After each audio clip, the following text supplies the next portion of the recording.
Praise the Lord. Hallelujah. നാം രാവിലെ എഴുന്നേറ്റാൽ ഉടൻ തന്നെ ബൈബിൾ എടുത്ത് അതിൽ നിന്ന് നമുക്ക് കിട്ടുന്ന ഒരു അധ്യായം വായിച്ചിട്ട് നമ്മുടെ ജീവിതം തുടങ്ങാനായിട്ട് പരിശ്രമിച്ച് കഴിയുമ്പോൾ നമ്മുടെ ജീവിതത്തിൽ വലിയ മാറ്റങ്ങൾ കാണാൻ നമുക്ക് സാധിക്കും.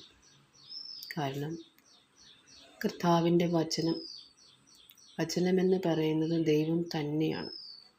യോഹന്നാൻ 1:1 ആദിയിൽ വചനമുണ്ടായിരുന്നു, വചനം ദൈവത്തോടു കൂടെയായിരുന്നു, വചനം ദൈവമായിരുന്നു.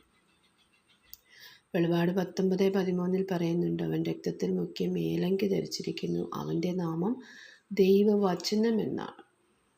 അപ്പം ആ വചനമാകുന്ന ദൈവം, ആ ദൈവത്തെ നമ്മോട് ചേർത്ത് പിടിച്ചു കഴിയുമ്പോൾ നമ്മുടെ ജീവിതത്തിൽ നമുക്ക് വളരെയേറെ കൃപകൾ ദൈവം നമുക്ക് നൽകുന്നതായിട്ട് കാണാനായിട്ട് സാധിക്കും. എല്ലാ ദിവസവും രാവിലെ എഴുന്നേൽക്കുമ്പോഴേക്കും നമ്മുടെ ഹൃദയത്തിൽ എപ്പോഴും ഒരു പ്രാർത്ഥനയുണ്ടായിരിക്കണം. സങ്കീർത്തനങ്ങൾ 90:14 പ്രഭാതത്തിൽ അങ്ങയുടെ കാരുണ്യം കൊണ്ട് ഞങ്ങളെ സംതൃപ്തരാക്കണമേ, ഞങ്ങളുടെ ആയുഷ്കാലം മുഴുവൻ ഞങ്ങൾ സന്തോഷിച്ചുല്ലസിക്കട്ടെ. ഒരു വചനം കണ്ടപ്പോൾ ഈ വചനം എൻ്റെ ഹൃദയത്തെ വളരെയേറെ സ്പർശിച്ചു. അപ്പോൾ പ്രഭാതത്തിൽ നമ്മൾ ദൈവത്തിൻ്റെ കാരുണ്യം, ഇപ്പം മനുഷ്യൻ്റെ ആഗ്രഹമോ പ്രയത്നമോ അല്ല, കർത്താവേ അങ്ങയുടെ കൃപയാണ് എല്ലാറ്റിൻ്റെയും അടിസ്ഥാനം. കർത്താവിൻ്റെ കരുണയിൽ ആശ്രയിച്ചുകൊണ്ട് നമ്മളൊരു ദിവസം തുടങ്ങിക്കഴിയുമ്പോൾ നമ്മുടെ ജീവിതത്തിൽ ആ സ്നേഹവും കരുണയും നമുക്ക് അനുഭവിക്കുവാനായിട്ട് സാധിക്കും.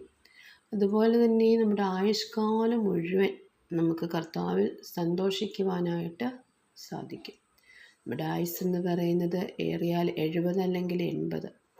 അപ്പോൾ ഈ ഒരു കാലഘട്ടത്തിൽ കർത്താവിൻ്റെ കരുണയിലും ആ കർത്താവിലുള്ള സന്തോഷത്തിലും ജീവിക്കുവാനായിട്ട് നമുക്കെല്ലാവർക്കും സാധിക്കട്ടെ എന്ന് പ്രാർത്ഥിച്ചുകൊണ്ട് എല്ലാവർക്കും വേണ്ടി ഈ വചനം കേൾക്കുകയും ഈ വചനം ഷെയർ ചെയ്യുകയും ഈ ചാനൽ സബ്സ്ക്രൈബ് ചെയ്യുന്ന എല്ലാവരെയും സമർപ്പിച്ചുകൊണ്ട് എല്ലാവിധ നന്മകളും യേശുവിൻ്റെ നാമത്തിൽ എല്ലാവർക്കും സമൃദ്ധമായി ഉണ്ടാകട്ടെ എന്ന് പ്രാർത്ഥിച്ചുകൊണ്ട് യേശുവിൻ്റെ നാമത്തിൽ തന്നെ ആമേൻ.